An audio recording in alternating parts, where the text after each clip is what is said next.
Jorge, Camões viveu num tempo de profundas transformações na Europa e, sobretudo, em Portugal. Como é que essas mudanças, essas transformações, de alguma maneira, conformaram a poesia, a poética camoniana? Camões vive o tempo da revolução feita pela descoberta do Novo Mundo. O Novo Mundo através das navegações, né? Através da descoberta de outros lugares.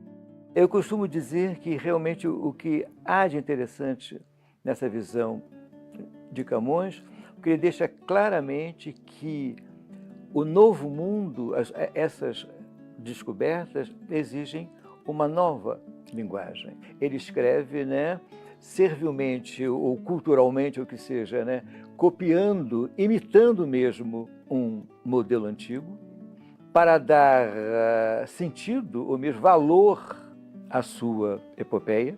E ele tem consciência da importância disso, mas ele avança criticamente no modo de repetir este modelo.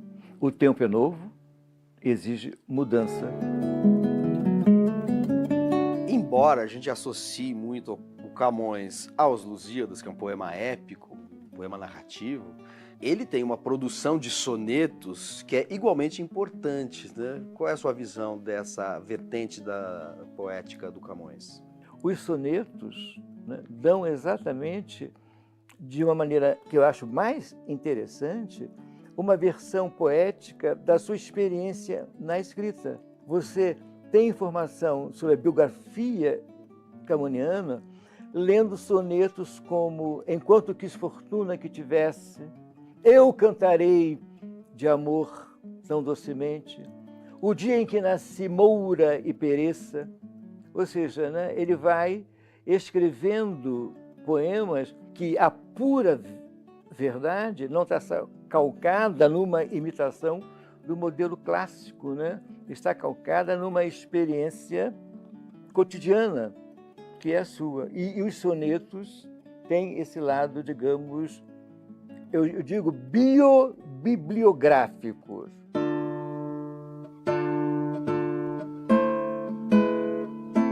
Como o contexto histórico, político e até biográfico, embora haja poucos registros biográficos da vida do Camões, impactaram na poética dele? Nós sabemos muito pouco de Camões. Temos essa data mais ou menos a partir de uma ideia de idade que ele tinha, que a gente sabe por causa da tensa aposentadoria que ele recebe já no fim da vida, que ele deve ter nascido entre 1523 e 1524. Nós sabemos, pelas referências de outros autores, que o Camões foi para o Oriente, né? Não sabemos exatamente a razão, e aí, né, as especulações vêm, mesmo no século XVII, bom, talvez por causa de um amor proibido, né? Enfim, nós realmente não temos noção. O que a gente tem é quase um mito, né? Porque ele, de fato, é um poeta magnífico. Oriente, eu quero dizer, Índia e China. Tá? Inclusive em Macau existe a tal Gruta de Camões, onde ele teria, né, estado com uma namorada, ou uma bárbara, né? Alguém não europeia.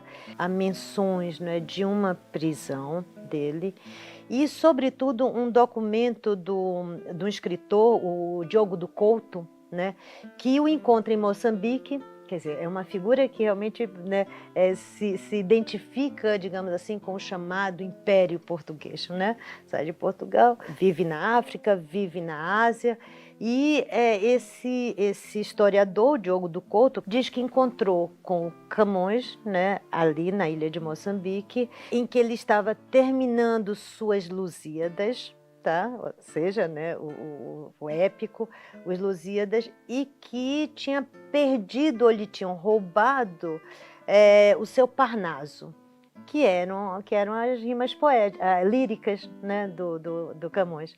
Camões volta, a gente tem notícia então dele já em Lisboa, ele edita os Lusíadas em 1572 e oferece a Dom Sebastião, né, que em algum momento lhe dá uma aposentadoria, uma extensa, né, devido aos bons serviços prestados na Índia e pela escritura dos Lusíadas.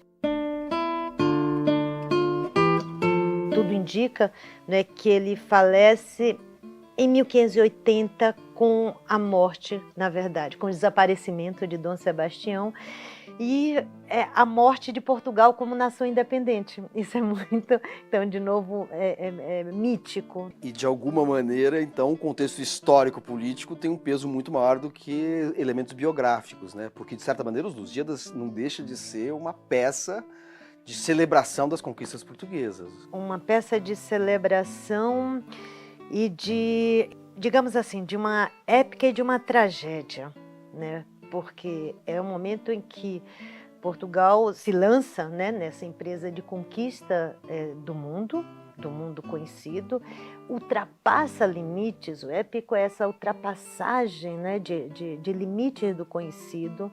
E esse encontro com o outro, com essa alteridade, lhe provoca também um reconhecimento da sua própria barbárie.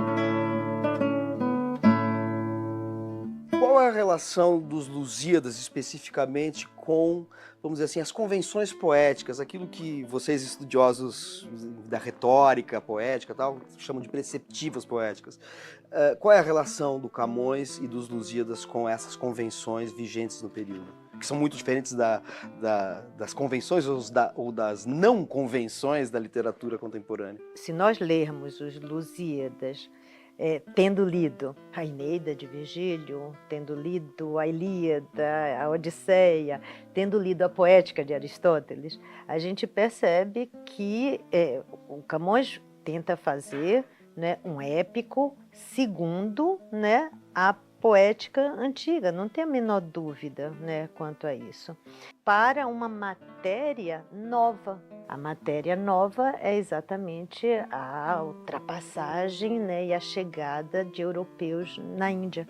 Os Lusíadas encarnam os valores cristãos do Império Português, mas a gente tem uma presença da mitologia pagã enorme. Como é que se conciliam esses dois universos?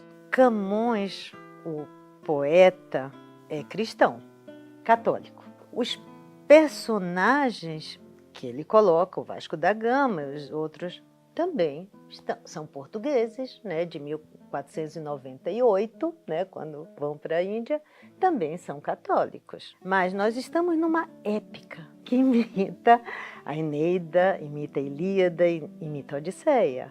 Quem rege o mundo da épica são os deuses, como você diz, pagãos, né, greco-latinos. Tem uma passagem maravilhosa em que Vasco da Gama pede para Nossa Senhora afastá-lo dos males, né, que os mouros, os inimigos da fé católica, estavam tramando contra eles, para eles naufragarem. Ele pede para Nossa Senhora. Quem ajuda eles a se safarem, né, dessa situação é Vênus. Então, a épica não é a história verdadeira. A épica é o mundo maravilhoso, verossímil, em que há deuses.